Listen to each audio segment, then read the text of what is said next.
On ne gère pas la nation de cette façon ici,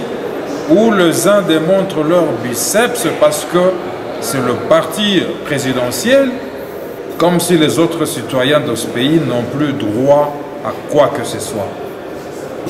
Même le président Joseph Kabila, le président honoraire, pendant de son règne,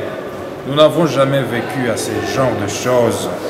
Même Mobutu qu'on a traité de dictateur, nous n'avons jamais vécu à ce genre de choses. Qu'est-ce qui se passe dans ces pays? Premier ministre, comme incompétent au le voilà a déjà âge, a démissionné. Moi aussi en tant que député national, ce n'est pas dans ce moment qu'on peut déposer cette proposition de loi. En tout cas, pour moi, parce que la loi, il faut voter la loi pour résoudre un problème. Mais cette loi, je ne vois pas pourquoi nous allons la voter ou bien accepter cette proposition de loi. Information eza soloté. Des problèmes eza wa. Ba ebisi bango que ba texte de loi oya honorable Minakuna honorable Sakata eza ba texte de loi oyo ezopesa pouvoir makasi na ministre de la justice pour que batu ya FCC base à la juger lisusu te pe tozo violer constitution.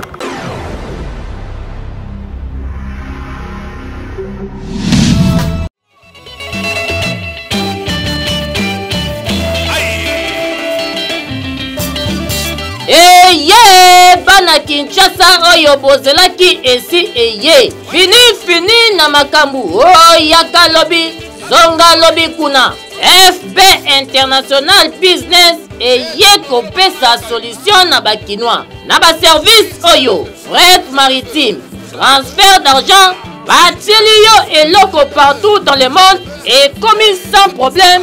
sans koswana eloko na ngai ebungi awana FB International Business ezalaka te dépotage ezosala kitoko pe en toute sécurité bokanisi esili FB International Business bazali pe na service oyo achat et vente ya biloko ya sika pe ya occasion de robe. Botuninga istoki na Kinshasa bokozwa FB International Business wapi ezali esika ya kobunga te na numéro 72 ya avenue Maringa na commune ya Kasavubu oza mobimba na FB International Business vite fait otie eloko ekomeli yo esika ozali awa na FB International Business biloko ekomaka pe tozwaka biloko ekomaka pe tozwaka.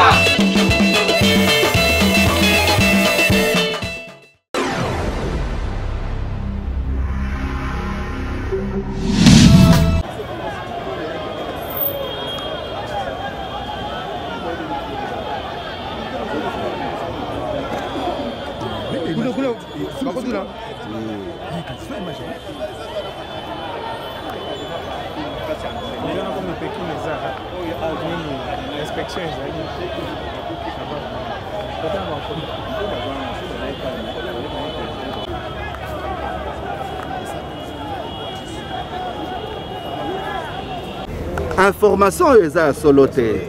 Des problèmes eza wa. Ba ebisi bango que ba texte de loi oyo honorable Minakuna honorable Sakata eza ba texte de loi oyo ezopesa pouvoir makasi na ministre de la justice pour que batu ya FCC base à la juger lisusu te pe tozo violer constitution. Eza soloté parce que ya liboso oyo nyonso ezosalema sikoyo eza na constitution article 149 ya constitution. Ba magistrat ya parquet ba magistrat basala ka instruction tango oza na mabeba osali mabeba bazuyo ba magistrat wana baza sous l'autorité à ministre à justice. Mais le lotolobini il faudrait que peuple azala na parole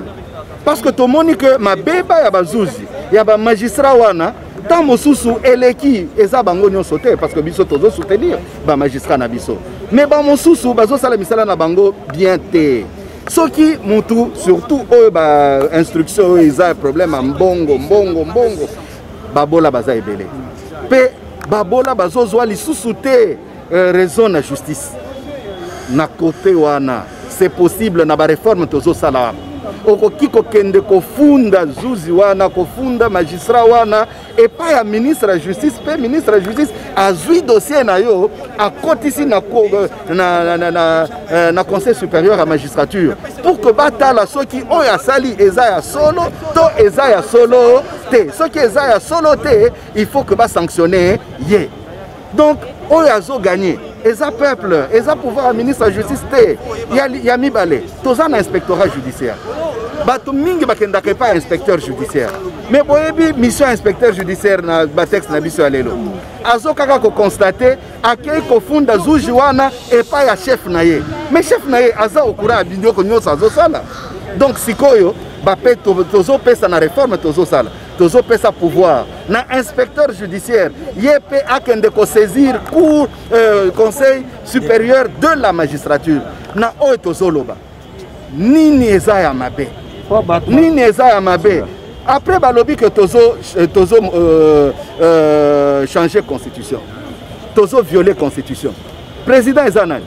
eza Félix Antoine Tshisekedi Tshilombo auti wapi auti na UDPS n'est-ce pas donc lelo tozo senga bande kwa UDPS batinda ba député na bango loi bazo discuter yango na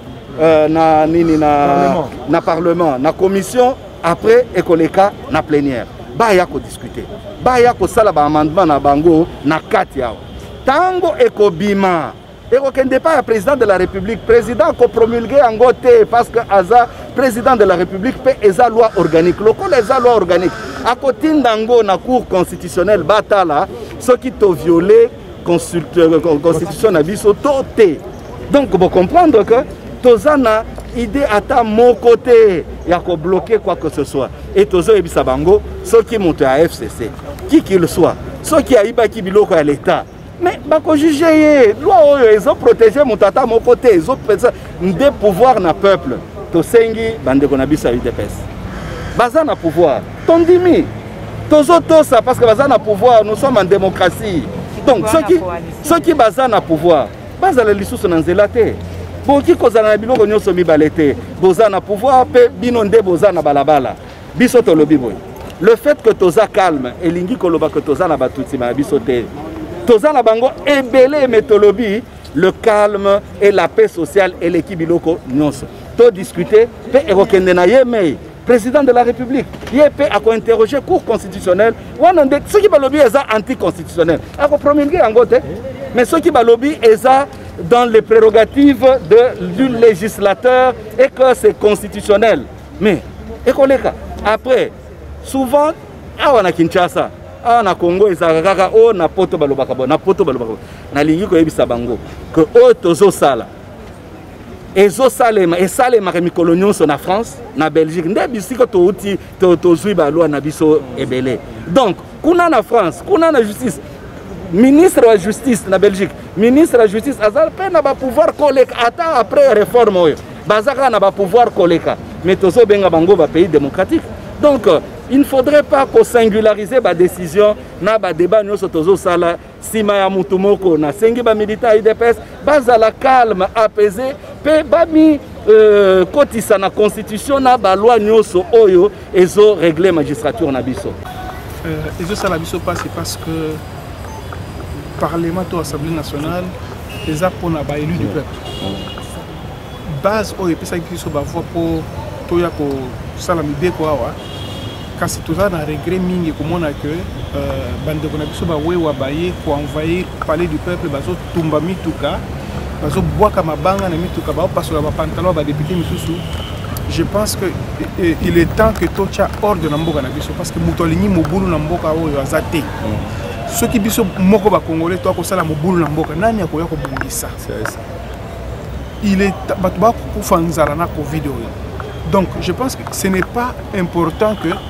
parti politique songolo pakala et utiliser bato et futaka ba wa mbongo pona koya kolekisa journée na bango mobimbawa pona ko bundisa to ko bloquer ba travaux ya palais du peuple kasi na banze te bazo réclamer ba 3 lois ils ont proposé pona ngai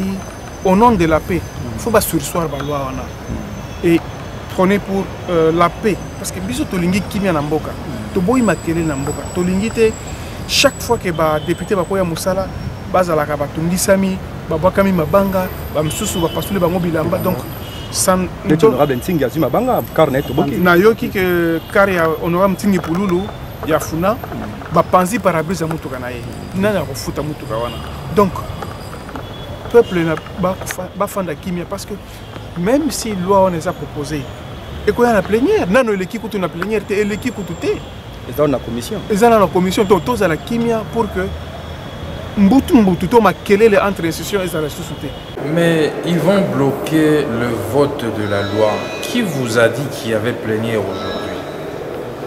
Encore une fois, on vient perturber le fonctionnement normal de notre institution, le Parlement. Ça devient inconcevable. On est très ébahis. Tout ce qui se déroule ici dépasse maintenant l'entendement humain. Lorsque j'ai interpellé le vice-premier ministre, ministre de l'Intérieur, Sécurité et Affaires coutumières, M. Gilbert Kankondé, plusieurs langues ont dit que c'était un acharnement. Vous le voyez, encore un exemple de plus, une belle illustration de plus de l'incivisme de certains militants d'un parti politique que vous connaissez très bien. Nous sommes dans un état des droits. Le débat qui doit se dérouler au sein de ce temple de la démocratie, le Parlement, il quitte l'hémicycle et il est maintenant dans la rue. Nous sommes où? La RDC, état des droits, malheureusement, qui devient de plus en plus un pandémonium.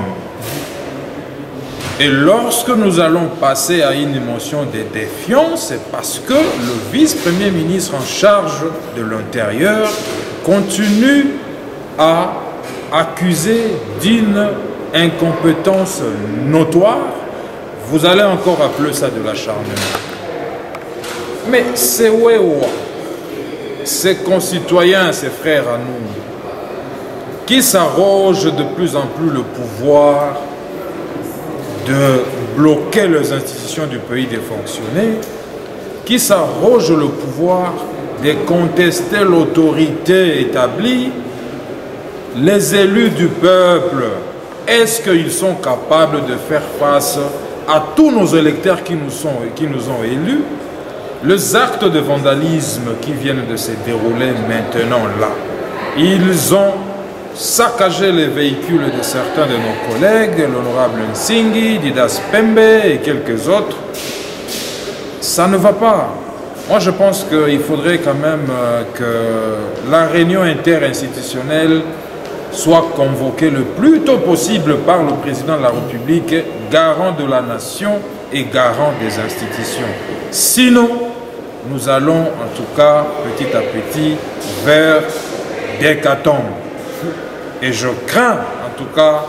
que ça ne soit trop tard. On ne gère pas la nation de cette façon ici, où les uns démontrent leur biceps parce que c'est le parti présidentiel, comme si les autres citoyens de ce pays n'ont plus droit à quoi que ce soit. Même le président Joseph Kabila, le président honoraire, pendant de son règne, nous n'avons jamais vécu à ce genre de choses. Même Mobutu qu'on a traité de dictateur, nous n'avons jamais vécu à ce genre de choses. Qu'est-ce qui se passe dans ces pays en ce moment où nous pensons que c'est l'avènement d'un état des droits? On nous a démontré par les procès 100 jours que l'état des droits a commencé à faire, à se manifester dans ce pays, mais avec ces citoyens ici, les Wewa, qui dépassent maintenant les limites, eh ben, qu'est-ce que nous allons dire finalement? À quoi ressemble ce pays?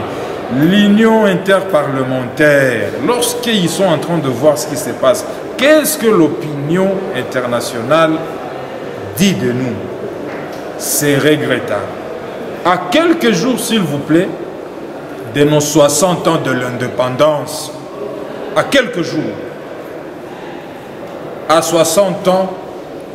on devient sage. Et l'héritage, à mon humble avis, que l'on devait hériter du combat d'Étienne Tshisekedi, du combat de Lumumba, du combat de Mzee Laurent Désiré Kabila, du combat de Kimbangu, du combat de Kasavubu, serait un véritable état des droits.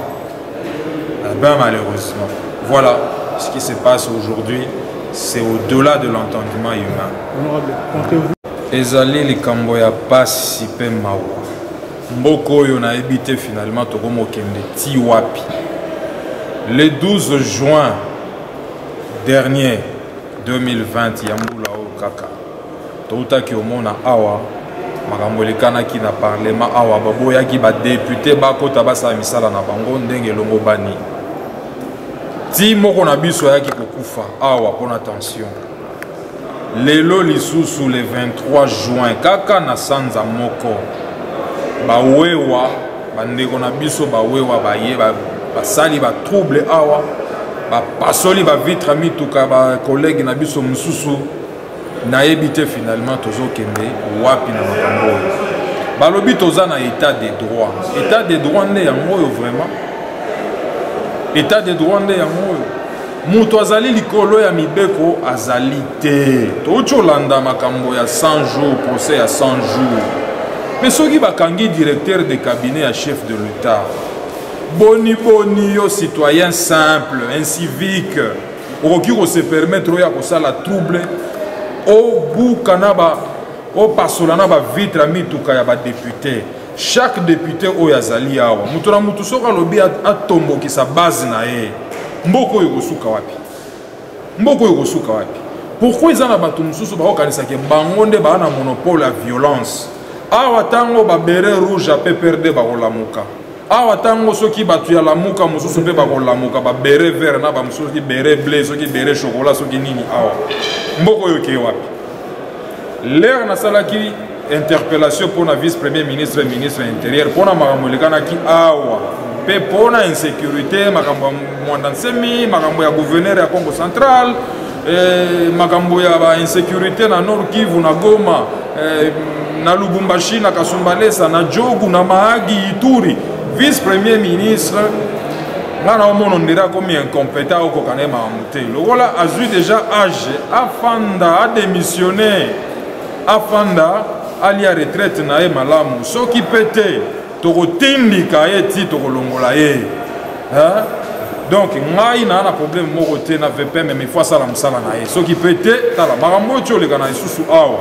en tout cas ça n'est de trop oeza vraiment suka ya makambo nanu tomona te na période ya Kabila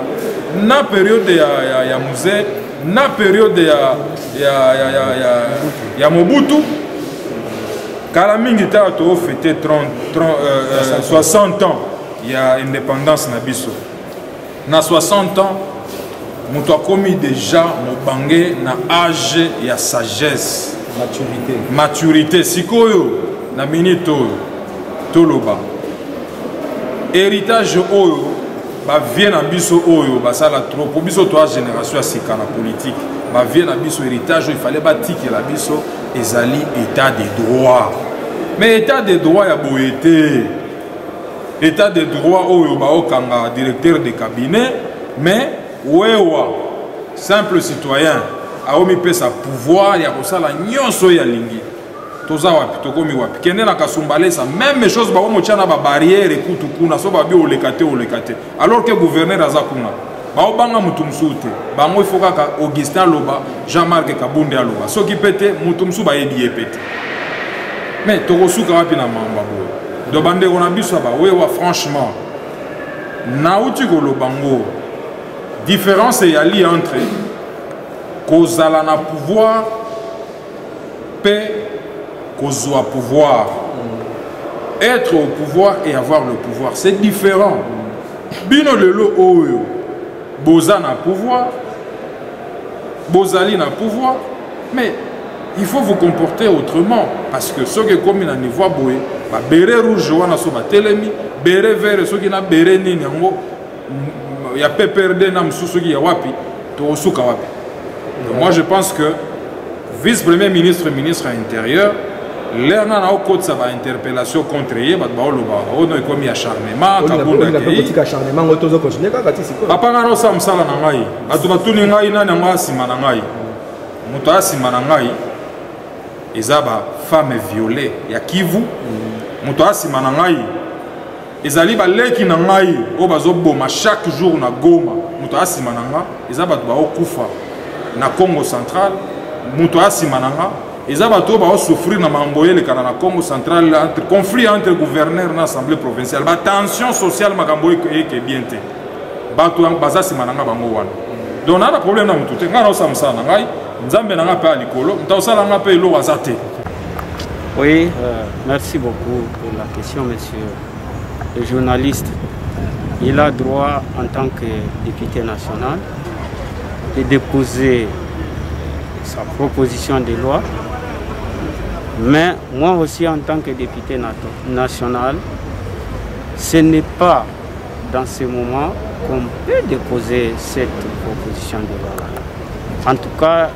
pour moi, parce que la loi, il faut voter la loi pour résoudre un problème. Mais cette loi, je ne vois pas pourquoi nous allons la voter ou bien accepter cette proposition de loi, parce que ça risque de nous amener encore un problème au lieu de résoudre un problème. Qu'ils UDPS, moi je rejette en bloc parce que depuis le matin, moi j'étais ici au Palais du Peuple, je viens même dans la salle des spectacles là où le débat se déroule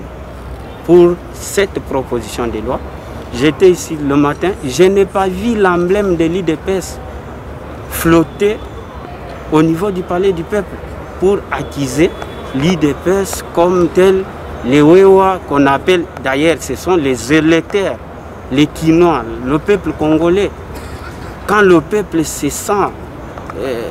minimisé, se sent mal à l'aise, mais le peuple là, c'est le peuple qui nous a donné le pouvoir. Il a droit de réagir, le peuple a droit de manifester, le peuple a droit de parler. Qu'est-ce qui se passe dans notre pays? Ce n'est pas ça qu'on devrait faire. En tout cas, pour moi, dire que la population qui s'est manifestée ou qui s'agitait tout autour du Palais du Peuple, ce sont les combattants ou les militants d'un parti politique ou de l'UDPS. En tout cas, moi, je ne suis pas d'accord. Et j'ai eu même à rencontrer un député, que je ne peux pas citer le nom. Parfois, il voulait me taquiner pour dire que l'UDPS est dehors. Je lui ai dit, je lui ai montré que ce n'est pas l'UDPS, mais c'est le peuple congolais, c'est la population congolaise.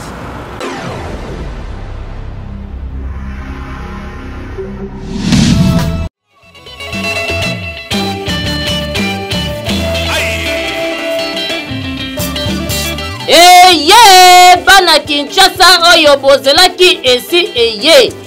fini na makambu yaka lobi zonga lobi kuna FB International Business eye kopesa solution na bakinois na ba service oyo fret maritime transfert d'argent batili yo eloko partout dans le monde et commis sans problème sans koswana eloko na ngai epungi awana FB International Business ezalaka te dépotage ezosala kitoko pe en toute sécurité bokanisi esili tintin FB International Business bazali pe na service oyo achat et vente ya biloko ya sika pe ya occasion de robe. Botuni ngai soki na Kinshasa bokozwa FB International Business wapi ezali esika ya kobunga te na numéro 72 ya avenue Maringa na commune ya Kasavubu oza mobimba na FB International Business vite fait otie eloko ekomeli yo esika ozali. Awa na FB International Business biloko ekomaka pe tozwaka. biloko ekomaka mpe tozwaka.